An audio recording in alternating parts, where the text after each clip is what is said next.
I've literally attained and accomplished everything that a musician could dream to attain. And so I had to look myself in the mirror and say, why?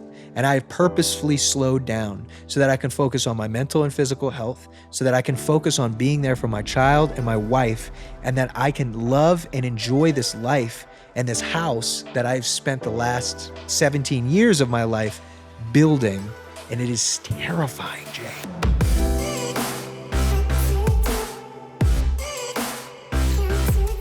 Hey everyone, welcome back to On Purpose, the #1 health podcast in the world. Thanks to each and every single one of you that come back every week to listen, learn, and grow. Now, this has been a year where we've been so fortunate to sit down with some incredible artists to share their stories, and they've opened up vulnerably, and you've responded as a community by sharing those episodes, loving those conversations.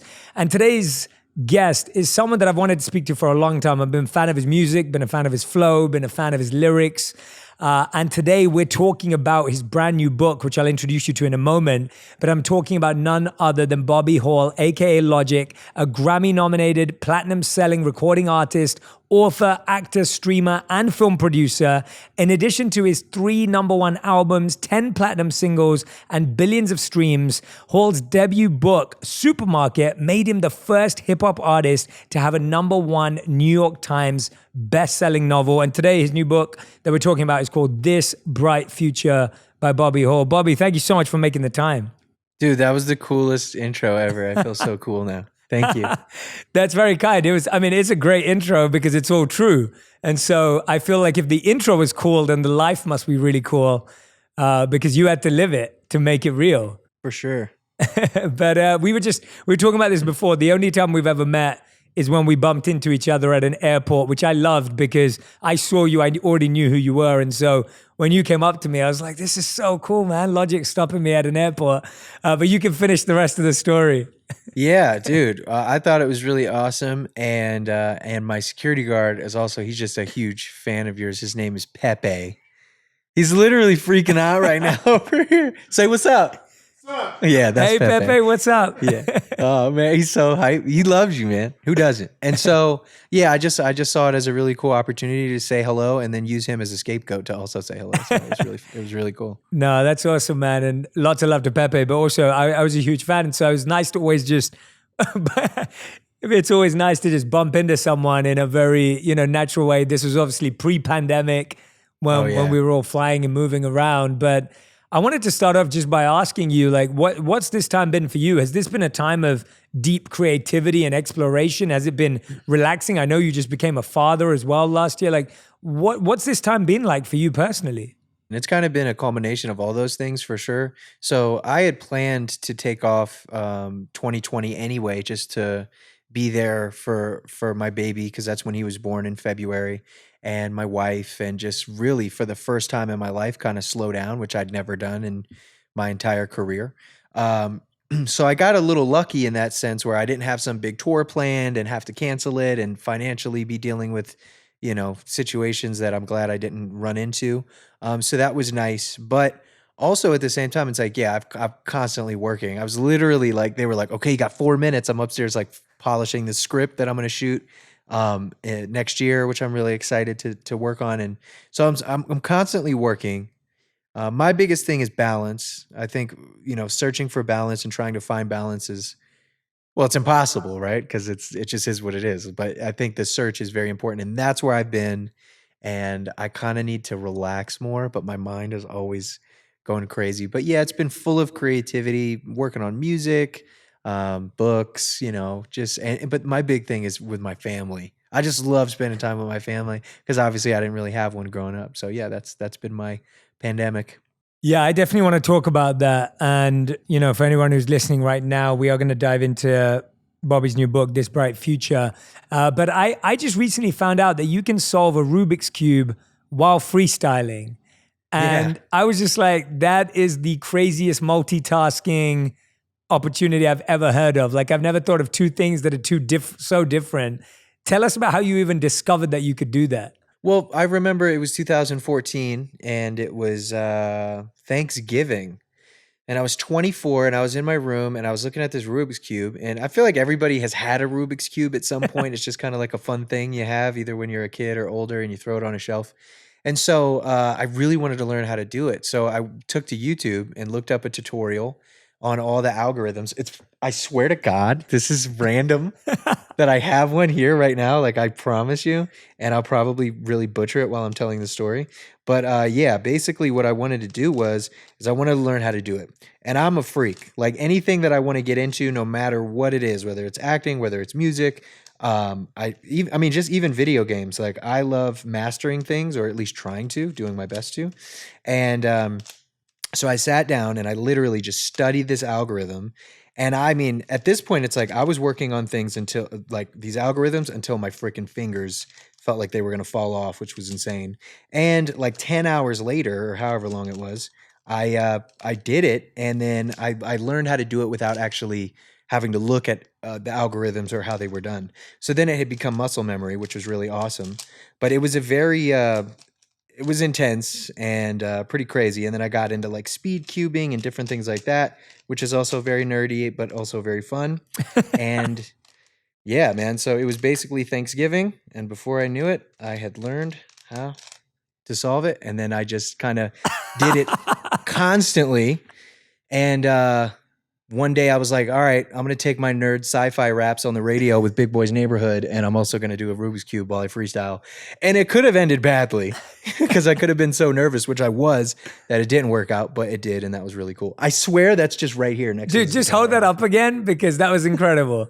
That was amazing. Boom.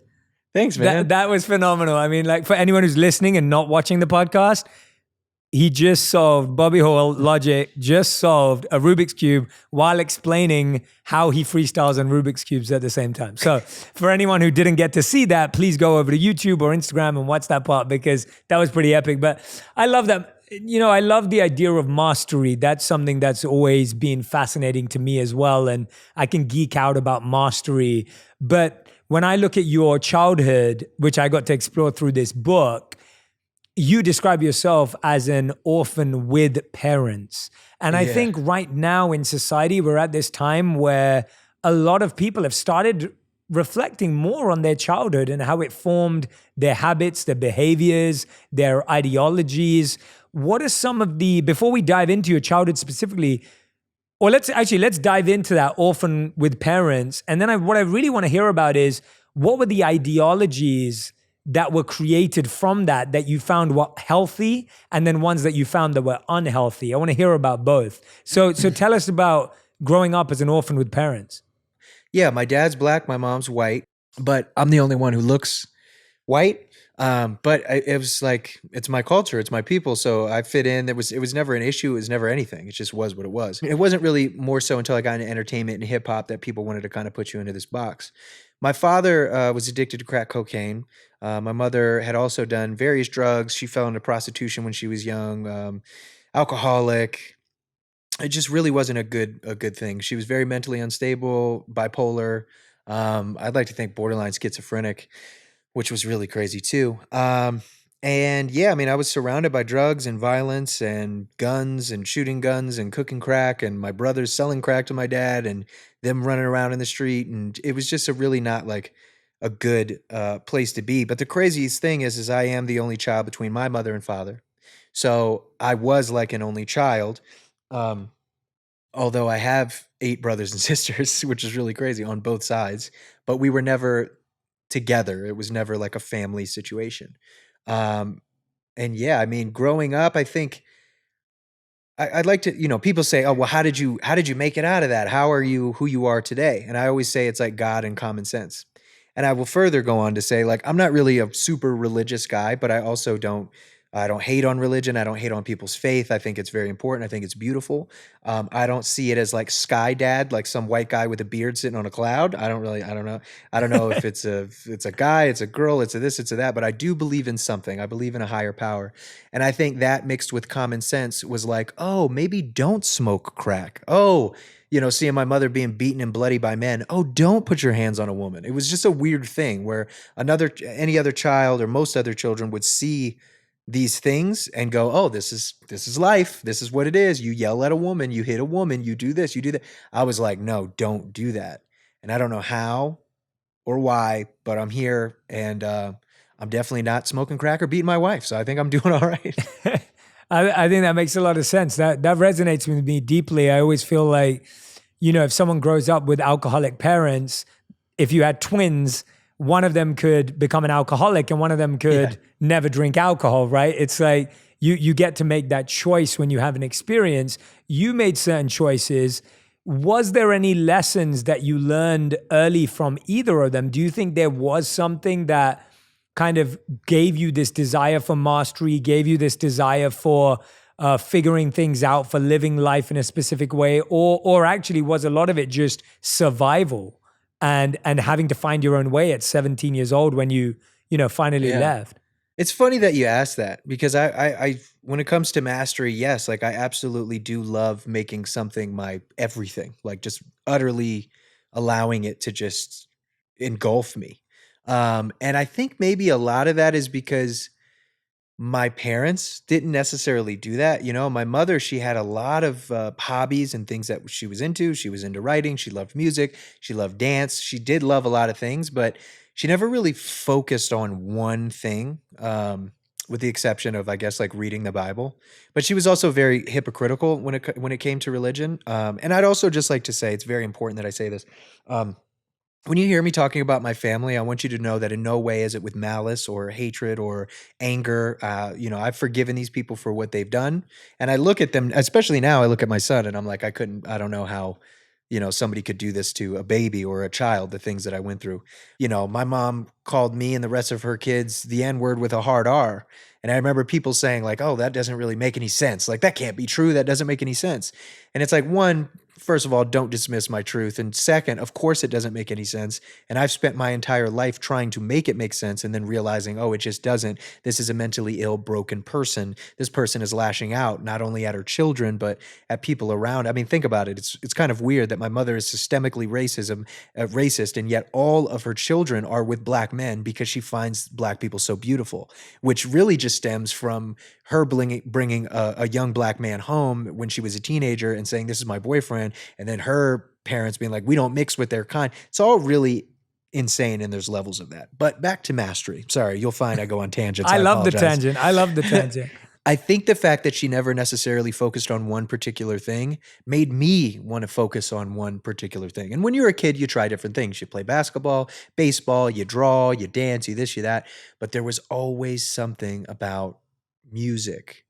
And I wanted to really make it my life. So I think, Yeah. yeah, those examples that she kind of set or necessarily didn't set made me want to do that. Yeah. How do you get to that point, Bobby? When I'm hearing you talk about your family, and I loved what you said that, hey, I'm not putting their dirty laundry out there. I'm not trying to put them down. I'm not being critical. I'm just sharing because I want to be vulnerable and share my truth and the experience. I think it would be very natural for people to have resentment, for people to have bitterness. You said, I've got to a place where I've forgiven them now. I want to hear, how did you get to that? What I loved, something that you did there, which was so beautiful, was you were able to disconnect her behavior from it being personal to you. You were like, this is just how she was with everyone because this was a condition she was struggling with. This wasn't about me, Bobby the kid, being a loser, being useless, being bad. How were you able to get to that process of forgiving some of these experiences that you had?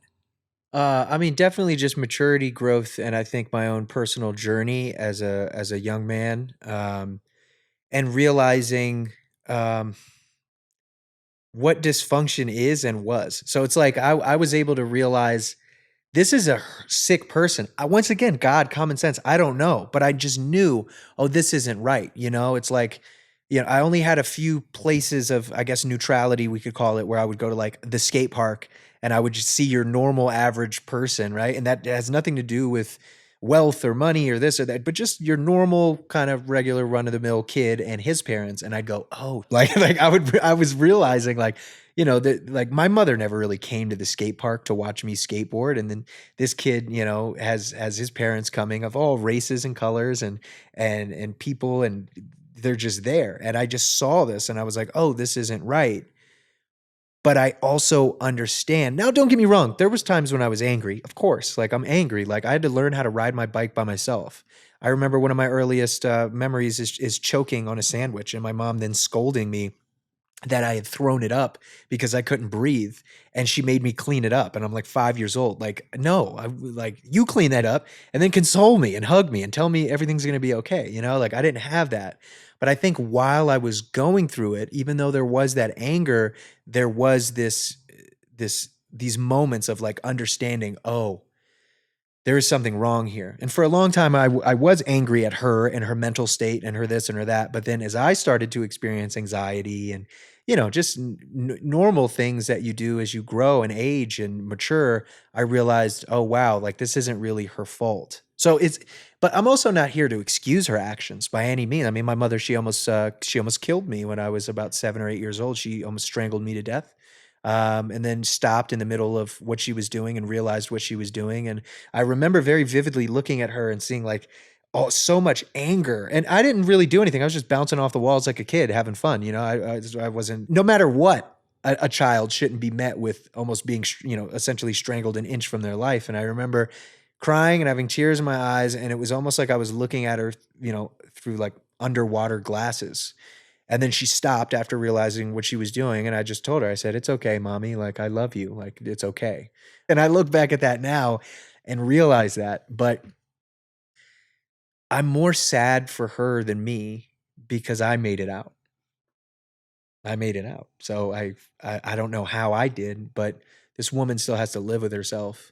And I wish I could have a relationship with her so bad. And I'm kind of on and off with my dad. Like one of my dad's last requests was $800,000 so he could buy himself a studio for him and his band, some house. Like it's just like it's ludicrous. It's like, hey, Dad, can we just talk about life for a second? Every time I talk to my father, it's always music this and music that. But I also realize that very much so, like my mother, with my dad, that's all he knows. So he talks about music to everybody, not just me.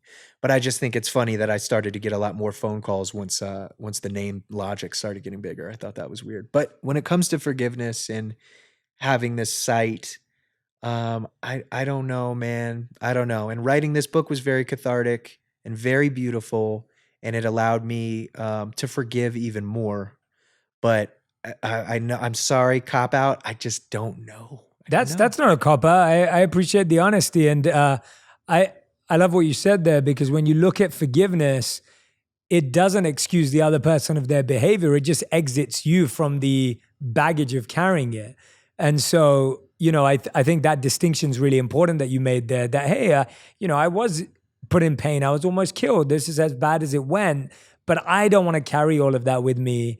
And I think the zooming out and the broader perspective of, hey, this is just how they're interacting with everyone. It's not just me. I think those are really practical steps, actually, that whether you took them knowingly or unknowingly, consciously or unconsciously, they're really powerful things for everyone to take away. I wonder now, as a father, you've got your adorable son. We see a picture of him in the back of the book. Yeah, little Bobby. Yeah. I wonder now, when you're as a father, which is such an amazing step, and you said it was February last year, so he's like, 18 months old now. Yeah, 19 months. Yeah, 19 months old. Tell us about how you're approaching parenting. I want to hear about, as a father, how you're thinking about it. What are some of the values or principles that you're hoping to teach him, or you're hoping that he'll learn?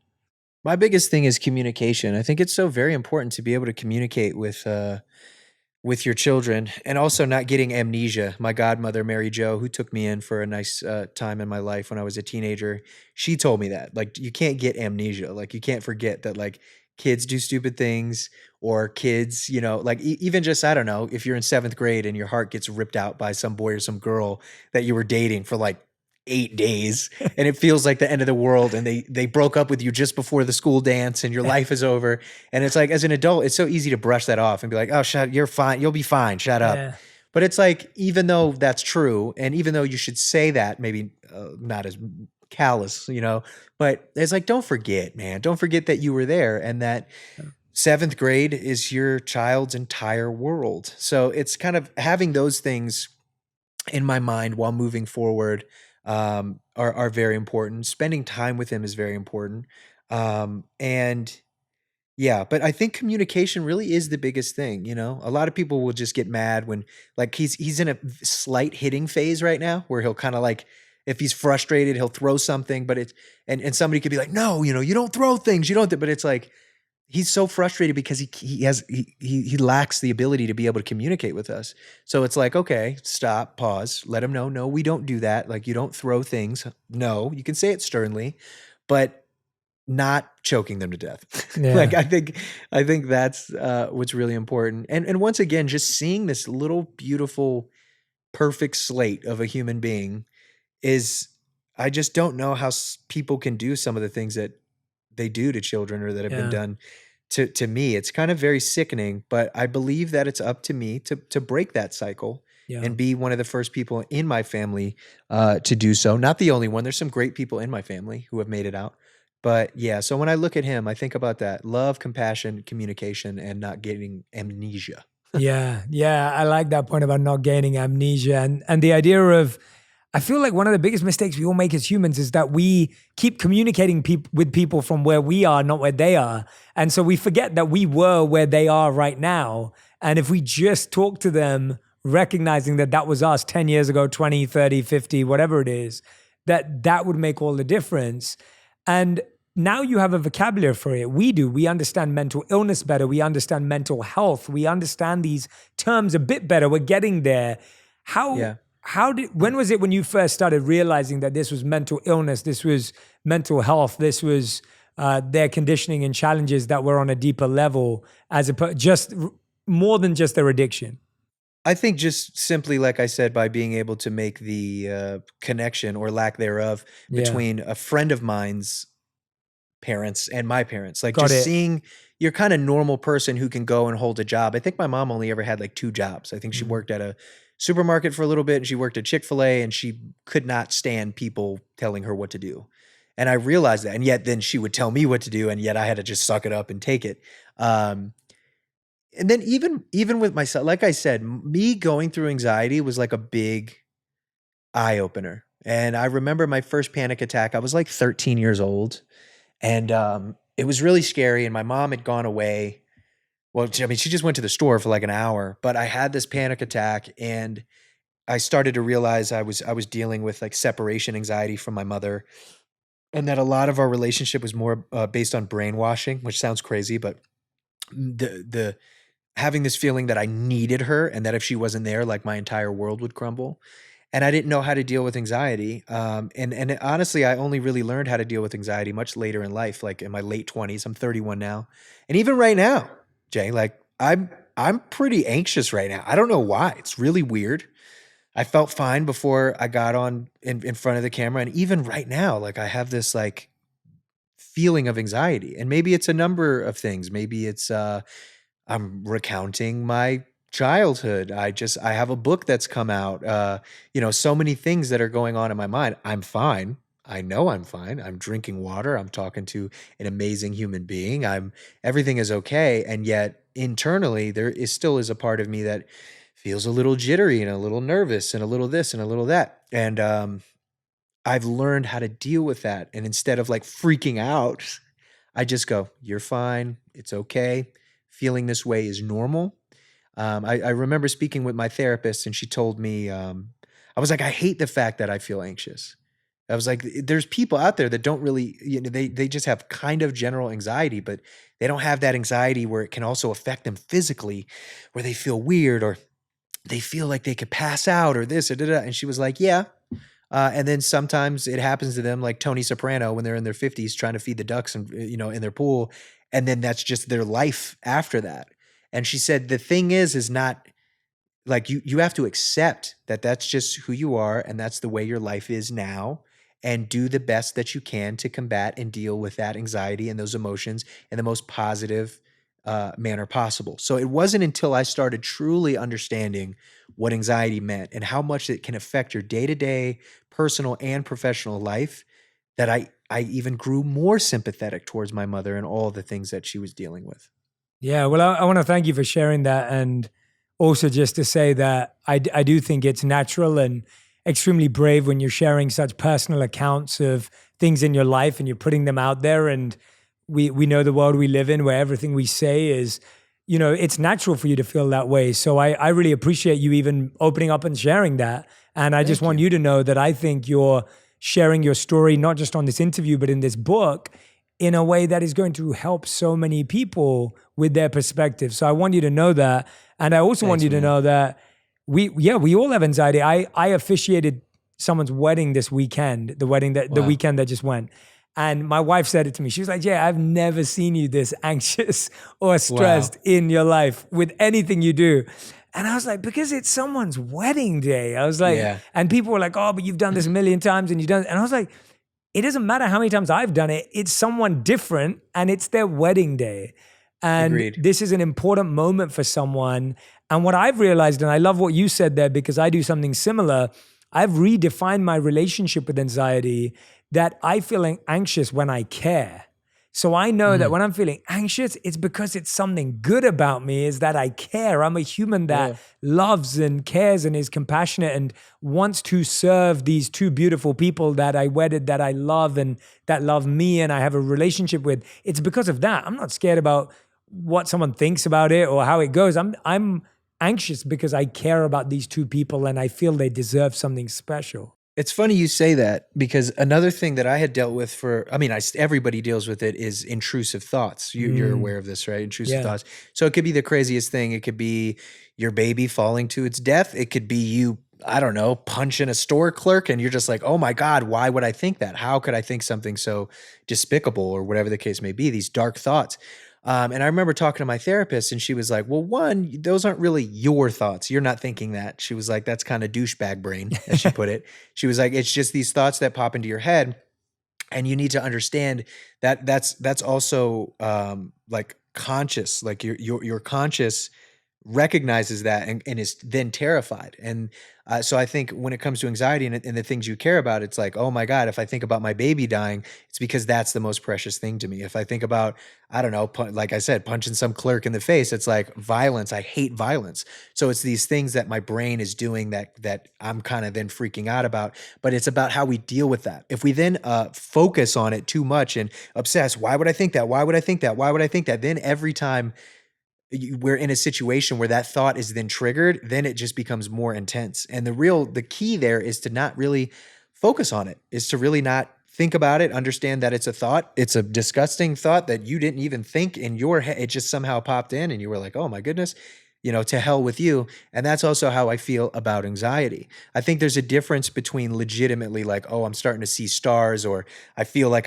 I need to sit down. Like that could be different, even though it may be anxiety, but it's like, ask yourself, have you been working really hard? Have you drank enough water today? Have you eaten? Have you this? Have you that? And having the mindset to be able to just ask yourself what is going on. And that was something I couldn't do for a long time. I was very unhealthy, both physically and mentally.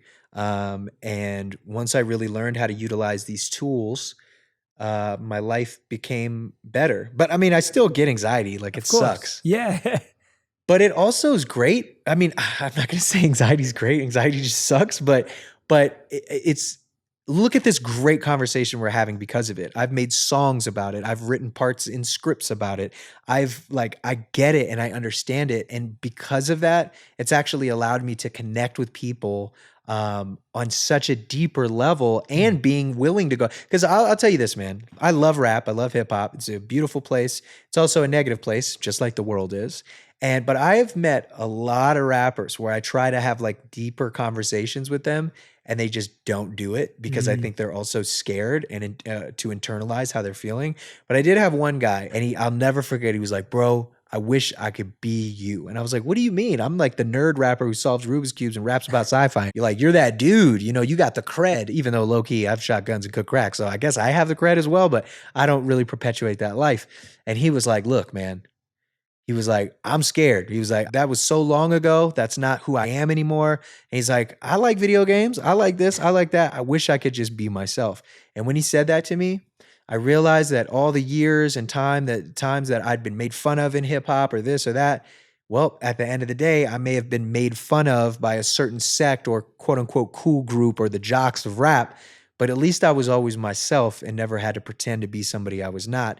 And then that led to, just saying I'd rather be hated for who I am than loved for who I'm not, which I think like Kurt Cobain or somebody said. I Yeah. don't know who said it, but yeah, there it is. Yeah, no, that's a beautiful message, man. I think that's something everyone can relate to. And what you were speaking about there about the douchebag brain, in the monastery, we used to call it the monkey mind and the monk mind. So you have the monkey mind that's, saying all these intrusive thoughts, as you said, saying all these self-doubt, anxiety. And then you have the monk mind, which is the calm, the still, the balanced, and to bring that monkey mind back under control. And so, Mind, I love it. for me, that was always a fun way of thinking about it. It's just like, oh, I've just got this monkey that's jumping from branch to branch in my head, and it doesn't know what it wants, and it's confused, and it's moving fast. But the monk mind can kind of ground it. So that aligns very strongly. I always saw this guy who looks like, I want you to imagine like a cartoon. There's this episode of Futurama. It's one of my favorite cartoons, but I forget the episode. But there's like this liquid guy, and he's like blue, and he looks like just kind of moving water, and his head's all back, and he looks kind of cool. I imagine that guy in a leather jacket sitting on like a beach chair in my brain, and he's responsible for these thoughts. He's like you said, the monkey mind. It's like this monkey, but it's like that's how I see this guy. And I've actually had conversations with this guy. Like, get out of here, dude. It's like chill, like stop. And then he'll say something to me that I hear, and it almost sounds like I'm crazy, right? Because it's like I'm having a conversation with myself in my head. But I have had this, and I'm like, no, like not today, man. And sometimes he'll hit me with some crazy images or me freaking out or going to the emergency room or just all these things because I'm always constantly thinking about my health. And I have to have those conversations and tell the water blob or monkey man or whatever to calm down and do my best to be in control, which is actually really funny because I'm not in control. We're not really in control. And I think accepting the fact that you're not in control in some weird way gives you a bit of control at the same time. But yeah. Yeah, it definitely gives you more control over what you can control, if there's any of that you can do. So no, I like that, and I love the Futurama reference, all for Futurama references. Yeah. What would you say was your early? You referred to this earlier, so I'm bringing it back. What would you say was your earliest memory of becoming aware of racism? And experiencing it for yourself, or trying to understand it as a young person who obviously has a very diverse childhood, but people not being able to understand, contextualize. I want to know what that's like from your perspective. Like I say in the book that racism for me when I first experienced it wasn't outside in, it was inside out, right? Because it was my mother who used this word. I mean, it's really disgusting, but the way she would do it, she would do it in a way where it's just whatever would cut deep, like if you were fat, she'd call you fat. If you're ugly, she'd call you ugly. If you were black, she would, use these slurs. Anybody, any race, any this, any that, which I always just thought was so disgusting because she would like say this. And then next week she'd take me to the library and we'd be getting like Black History Month, like DVDs and VHS. And she's like, you need to be proud of your heritage. And I'm just like, what is wrong with you? So like there was that. And then the crazy thing about racism is like, okay, first of all, it's 100%, it exists, it's a real thing, but like, especially kind of like in the hood and where I grew up, it's just different. It's like the white boys are hanging out with the brothers and the Mexican cats and everybody, we're all just hanging out together. Like, unless it's like gangs who are like, just don't mess with a certain demographic of other people. But for the most part, man, like everybody was just hanging. It wasn't really like that. And then once you start growing up, is where you realize like these sects and these like this division really comes in. So for me, it was very weird to enter hip hop, a place that I love and loved, and is built on positivity and all the way from Sugar Hill Gang and KRS-One, and it is built on a message. Run DMC, like be yourself, and it was also a lot of fun braggadocio, but for the most part, it was like this is the story that we're here to tell. And so for me, I was like, oh, wow, I can tell my story. So I was like there in these last 10 years at the cusp of hip hop becoming like low key the most popular genre of music. And the more quote unquote pop that it got, the more attention was brought on all of the people who were heading it at the front line. And I, being one of those people, received a lot of hate that was basically all based on my race, which was very difficult because it was like a double-edged sword, and there was really no winning. You're damned if you do, you're damned if you don't. I'd go in an interview and they'd say, okay, yeah, so we here with this rapper named Logic. So what's it like being white in hip hop and blah blah blah? And I have to go, well, first of all, I'm not. I'm black and white, so I mix, and then that turns into comments on the internet like, "Why has he always got to be proving himself? Why has he always got to explain? Why is he always getting?" It's like, well, one, I'm just telling you who I am. So first and foremost, like, you know, you're for you to look at me and just claim that I'm one thing. No, I am proud to be this thing, which the double-edged sword is then, what if I never said it? And then you find out that my dad's black. And then a year later, you're like, so what? You ashamed to be black? You trying to use this whole white thing to get, and then it's that. And you have incredible artists like Kendrick Lamar, J. Cole, Killer Mike, Black Thought from the Roots, talking about they're black in every song. How they're happy to be black. They're proud to be black. I'm black. I'm blacker than black. I'm the blackest. And then for the first time in my career, on my third album, after constantly being called this thing that I didn't necessarily identify with, on 3 songs, I go, hey, I'm biracial. I'm mixed. I'm actually black and white. And they turned it into this like biracial meme. And then I have white kids and black kids and brown kids and all these other people trying to tell me what I am or what I'm not. And it was a very difficult time in my life until I realized it's literally just a meme. It has nothing to do with anything. The music is so good. The music is getting billions of streams. The music is platinum. I'm in arenas. I'm selling out. Oh, this is just a talking subject. It's low-hanging fruit. It's easy for these people to try to identify me for what they claim me as, put me in that box, and leave it at that. And that was a big part of me stepping away from the internet and realizing, oh, it doesn't even matter. Yeah, and it's almost like you were repeating what you had to do as a child. Like as a child, you had to be like, okay, this is not my mom. This is her illness. This is her challenge. It's not about me. And so now it was like, mom is kind of like the internet, where it's like, okay, Dude. well, right? Yeah, like, whoa, actually. Like the way you said, it's kind of insane because, yeah, I then had this like very negative, but also beautiful relationship at the same time with the internet and social media and all this, which in many ways was constantly berating me and harassing me and yelling at me and screaming at me the same way my mother did when I was a child. Wow, nice pull. You're a genius. No, yeah, no, it's just interesting. I love seeing how like patterns repeat in people's lives and how we have to, it's almost like you've overcome the first challenge of their upbringing. And then it's like, well, here's the escalated challenge of it with now like millions of people who don't know you. And then, as you said, you're selling out arenas. People love the music. The music's awesome. You're getting to see the real version of that. Tell us about how you, with all of this that we've already talked about, and I saved this for this part of the interview, and you write a book called This Bright Future, which is your memoir. And I'm like, I love that. Like, I want you to know how much I love that. Like, tell us where that title comes from and why This Bright Future, when, was that I'm asking this, was that an imagination? Was that a vision? Where did that come from? So there's a band called Manfred Mann's Band, and they have a song. I've actually had tried to sample them for years and years and years because they have some really cool stuff. No ID sampled, who I'm homies with, sampled them for a bunch of Kanye West songs and things like that back in the day. Beautiful Twisted Fantasy. And so I'd been searching and searching and searching. And finally in 2020, I found this sample, and it's called Lies Through the 80s. And there's this lyric, and it goes, I saw a boy with no smile on his face today. Where is my bright future in this world, or whatever? So I loved that. And I sampled that and chopped it up for a song called Heard 'Em Say on my last album, No Pressure. And that to me is like the epitome of what the book is about, my place in rap is about, hip hop. Like it kind of sums that up. And then we just had this idea like, wow, what if that was the title? And I love it because if you look at the cover, you'll see it's actually the No Pressure cover is me kind of levitating in a basement that's breaking up into space. Now, 9 albums before that was my debut album, Under Pressure, and that was me in a basement, in my homie Lenny's basement, when I was broke in College Park, just trying to get a record deal, which I eventually got, and we all moved to LA, and that was awesome. So when you're looking at the No Pressure cover, you'll see I'm facing you, and I'm levitating, and you see my feet in the air.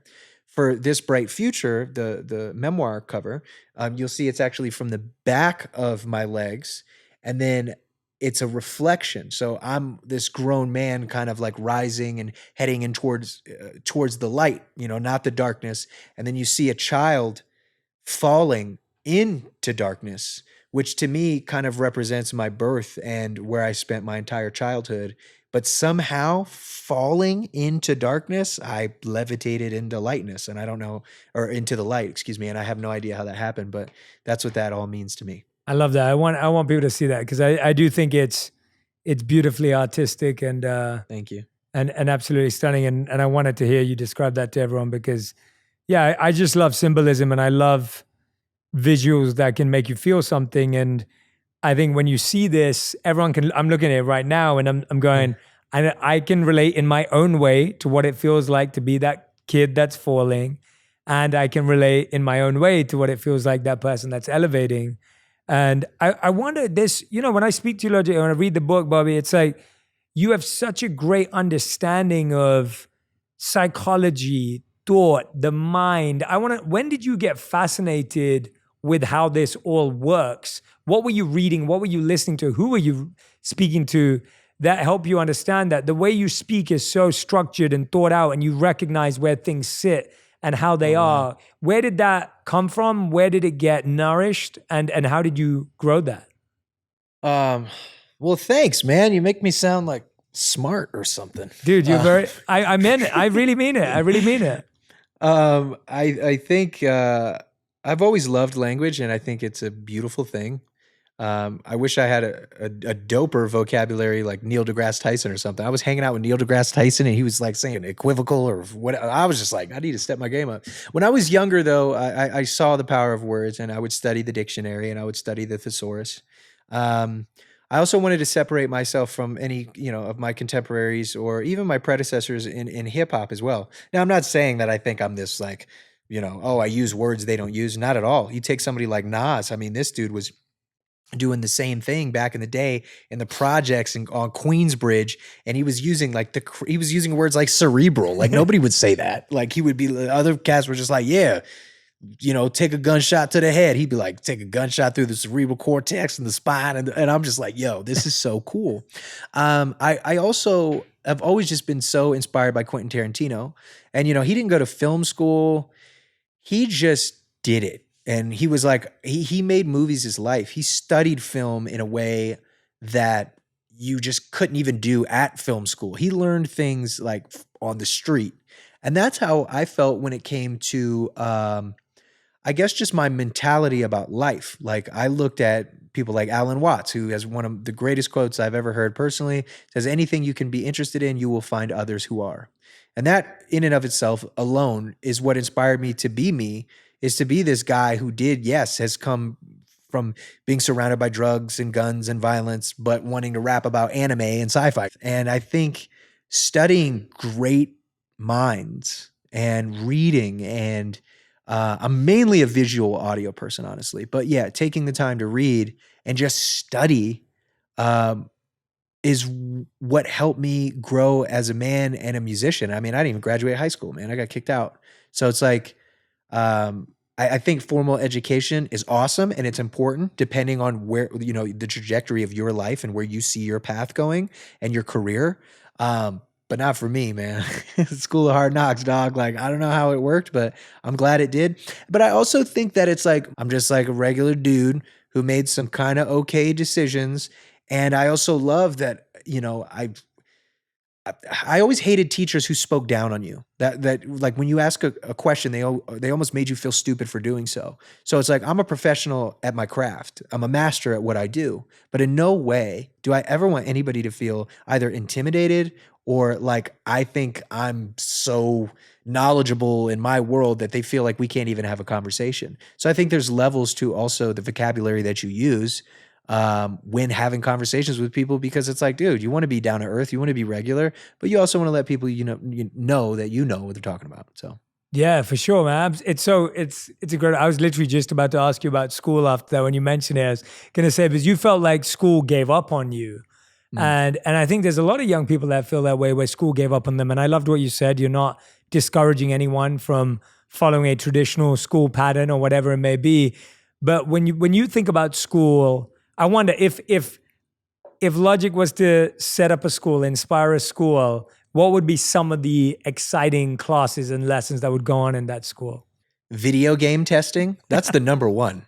I'm serious, man. Because think about how long all these parents were always like, video games will rot your brain, there's no future. And now you got pro video gamers making millions, hundreds of millions of dollars playing video games and having fun and doing this thing. So it's like, I sucked at math, but me and these teachers, we didn't speak the same language. You know, these are people who like want to make a difference in a kid's life, but has no idea that his mother is suffering from this insane mental illness or how to deal with that. It's like there was no real line of communication and understanding between me and these people who were supposed to essentially teach me not only about, you know, academics, but life in many ways. So I wish I had somebody who spoke my language. I wish I had somebody who understood, oh, wow, like this kid really likes video games. Have you ever thought about coding video games? What do you mean? What are you talking about coding video games? Well, creating this world. What are you talking about? Well, it's all binary. It's ones and zeros. It's math. Yeah, but if you actually focus on math, you could engineer an entire world that a video game takes place in. Well, you don't say. Like, it's like, I never had that conversation. It was just do algebra or drop out. And that was very difficult. Yeah, I think that's smart. I couldn't agree more. I think I always grow up thinking I didn't know that any other industries existed from medicine, law, and finance. Like beyond that, I didn't even know there was a potential to have another job because I didn't meet anyone outside of those industries. And I didn't know anyone who had been accomplished or successful outside of those industries. And so you end up just going, well, then these are just my three options. And I think there is such a limitation placed on that because you're just unaware. When you think about now, obviously you've made it in an industry which is highly competitive. It's difficult. It's saturated. It's like every kid's dream to want to be a rapper, have their music or their song be heard. Yeah. When you go back to the days when it wasn't working musically, what was the thing that kept you going? Was it that you were chasing a deal or a hit, or was it that you just loved it so much that you just believed in it anyway? Where was that? What kept you going? Probably craziness. Because it's like, you have to be crazy to think, oh, I'm going to make it as a rapper. But the difference with me, though, is like I looked at it from a business standpoint. Like I was like, okay, if I could take a brand, myself, be honest, I feel like there's not really a lot of me in rap and there's not really a lot of me in major rap or major music, mainstream music. So I want to fill that void. And as I started to write these songs where I'm like, believe in yourself, peace, love, and positivity. You can do it. You can be whatever you want. Like people started engaging with that. And we're like, wow, this isn't just the traditional, what is rap or what is this or that or whatever the case may be. And I don't say that with any negative connotation or anything. You know, it's like literally there's a bunch of rap that's kind of negative. There's rap that's really good. But I felt this kind of nerdy sci-fi me could break through.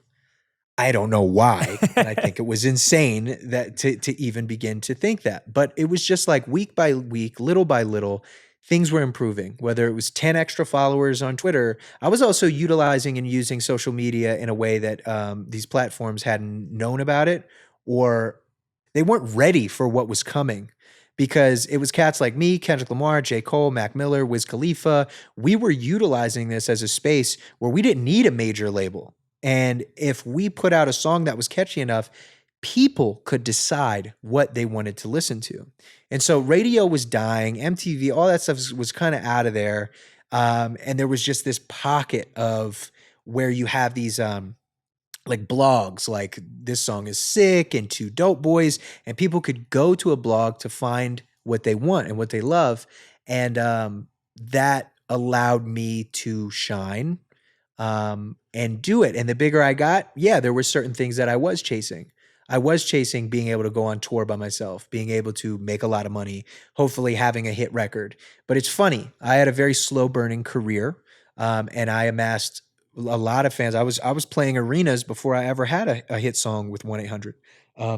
And it's funny because when I gave up trying to chase the hit, I ended up making the song from my heart. Trust me, nobody was like, in the studio, like, yeah, song about suicide, about to take over the club, dog. Like nobody was thinking that. Okay. So I made this thing from my heart and it blew up.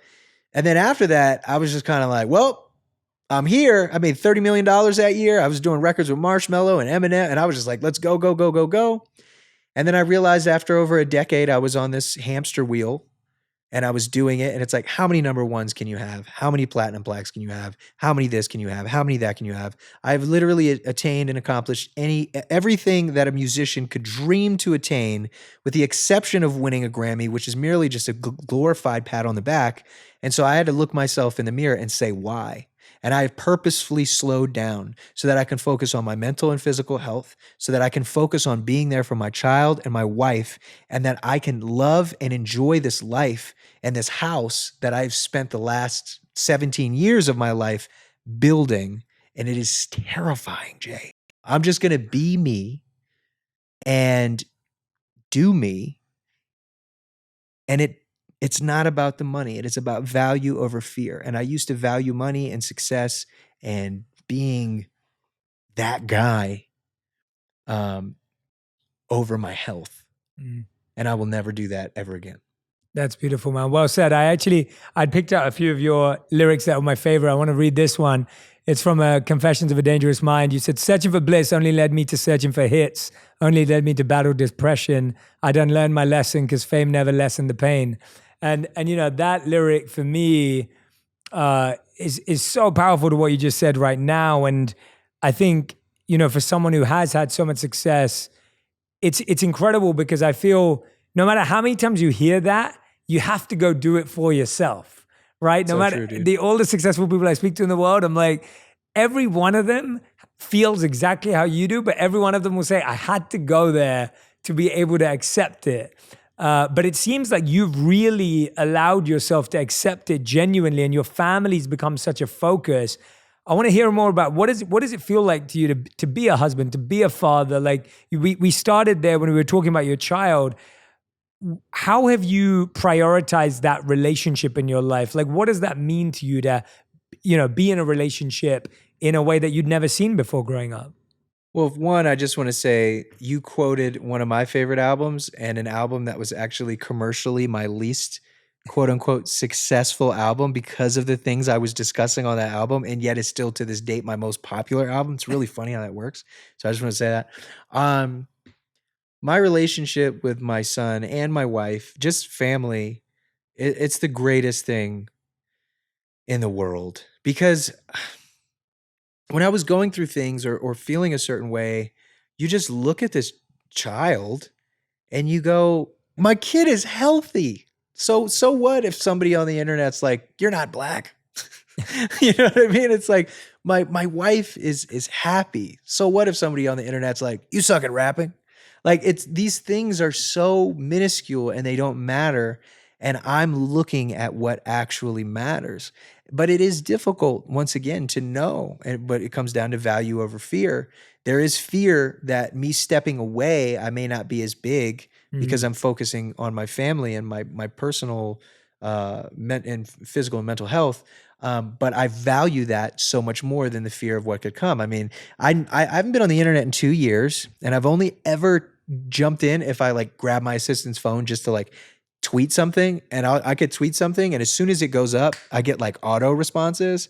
And a couple weeks ago, I was posting because I narrated the entire book, This Bright Future, and I posted something, and somebody immediately was like, "You fell off hard," and I'm in my head like, I just dropped an album last year, and it sold 250,000 units in a week.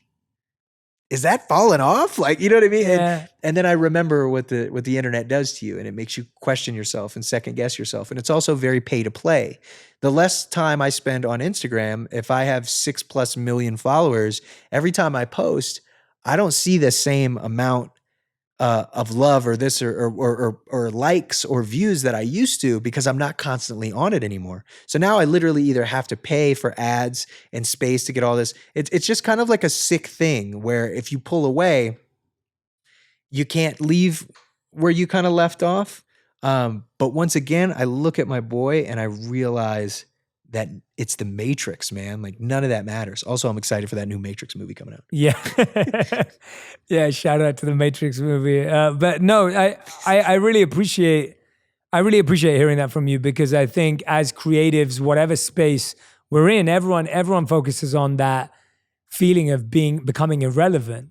And I personally believe that the time you take out to rediscover yourself allows you to reinvent who you are and your new creativity and define a genre and change a genre and upgrade. And I feel like it's all levels, right? Like you can have someone who does the same thing every day, all day, every year, or you see those people that have been relevant every decade because they took it to another level, right? They did something different. They did something more innovative. They did something surprising. And both of them, I respect both of them. I'm not saying one's better than the other, but what I am saying is... but I want the latter, man. Yeah, I want to be Bowie and Queen. Like, I don't want to just...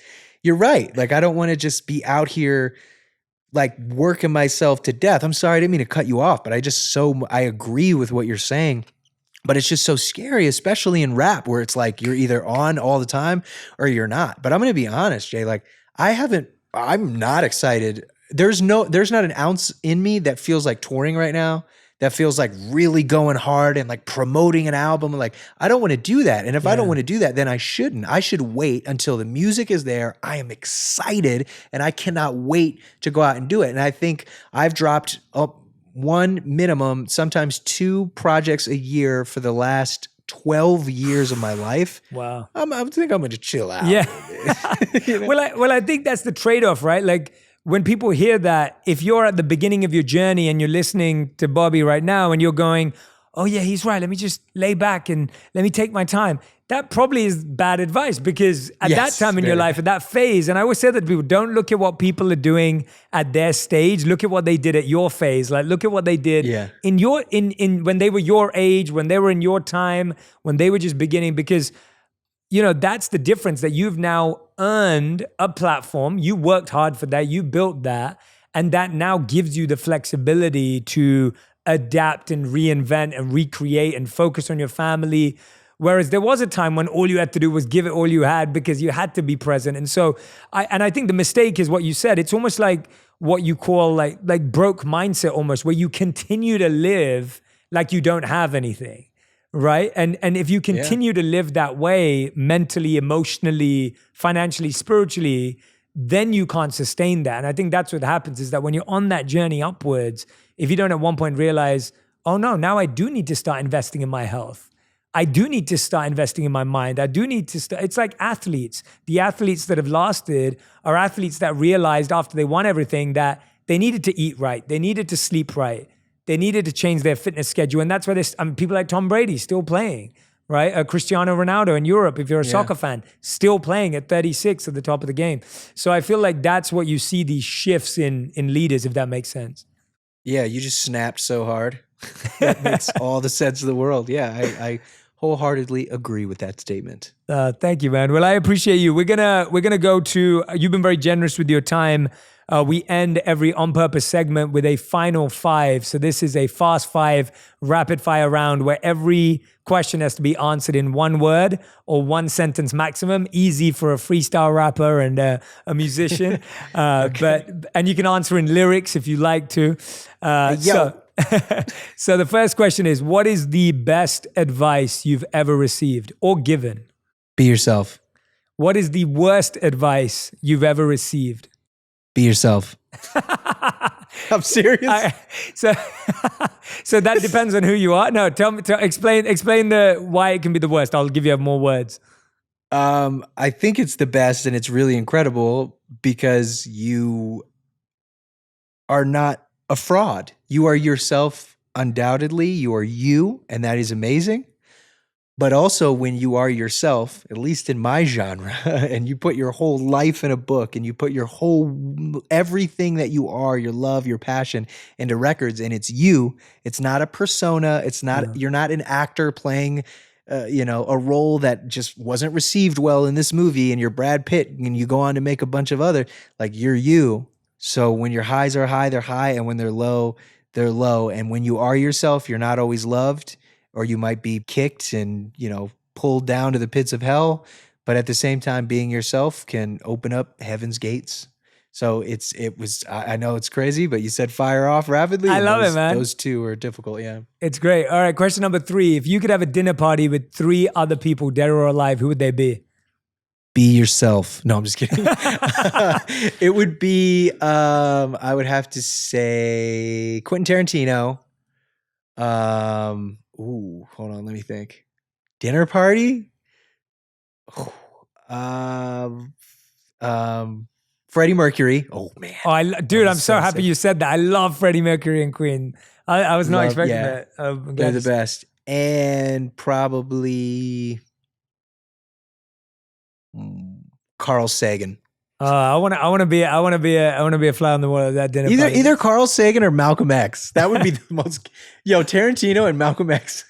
That's a wild conversation. Yeah. Anyway, sorry. That'd be amazing. I was asked that question this week by I was doing a corporate event Q&A with Target, and Reham from Target asked me that question, and I was like, oh, that's a really cool question. I want to know who else everyone would want to sit down with. I said, what was yours? I said Steve Jobs, Einstein, and Martin Luther King. Those were my 3. Wow. I was like, those minds in the same room would be fascinating. All right, question number 4. What is the biggest lesson you've learned in the last 12 months? Really being happy with yourself and knowing your self-worth and just knowing what's important. And that's what my time, my family, my health. Yeah. That's what I've really, really learned in these last 12 months. I love that. All right. And 5th and final question. If you could create one law that everyone in the world had to follow, what would it be? There's so many things, but honestly, the first one that comes is to just abolish guns. I just wish guns didn't exist. I wish I didn't need them. I wish people didn't need them. It would be amazing if they were just all gone. It'd be a lot of stabbings, but at least it wouldn't be like, So that'd be great if all these mass shootings and things like that could stop, and wars. But I mean, it's a fairy tale, but that's what I would do. Amazing. Thank you, man. Everyone, Bobby Hall, a.k.a. Logic, This Bright Future. That's the book. We're going to put the link in all the comments, the captions. I want you to go out and grab a copy. Read it, devour it. You're going to love it. It's poetry. It's vulnerable. And it's a book that I truly think is going to change the way people think about parenting, relationships, and how they spend their life and their legacy and what they chase. So, Bobby, I want to say a big thank you to you for not just doing this podcast, but for writing this book. I appreciate you. I hope we get to bump into each other, a few more airports, but also some dinners and whatever else. And give my love to Pepe and the rest of the team. And send me his address. I want to send him something. But thank you so much, man. I appreciate you. And thank you. Thank you for this time. I just want to say thank you for having me, and thank you to everybody watching and listening. It means a lot. Sometimes I wake up, I can't believe that I even get to have conversations with people like you. I feel lucky. I'm super blessed. And I just want to thank you all, everyone involved, producers, people behind the camera, everybody. Thank you so much for making this possible. And I really appreciate you guys. So hopefully we could do this again. And yeah, man, I'd love to have dinner sometime. Man, it'd be good to get together. Thank you so much. Thanks everyone for listening. I want to make sure that if you've heard anything from Bobby that resonated today, make sure you do tag us on Instagram and Twitter. Let us know what connected, what resonated, any of the wisdom bites that he shared with you. We'd both love to see. Well, he won't see it, but I'll definitely see it. I'd love to see what resonated with you. Thanks everyone for listening On Purpose. We'll see you again next week. If you want even more videos just like this one, make sure you subscribe and click on the boxes over here. I'm also excited to let you know that you can now get my book, Think Like a Monk, from thinklikeamonkbook.com. Check below in the description to make sure you order today.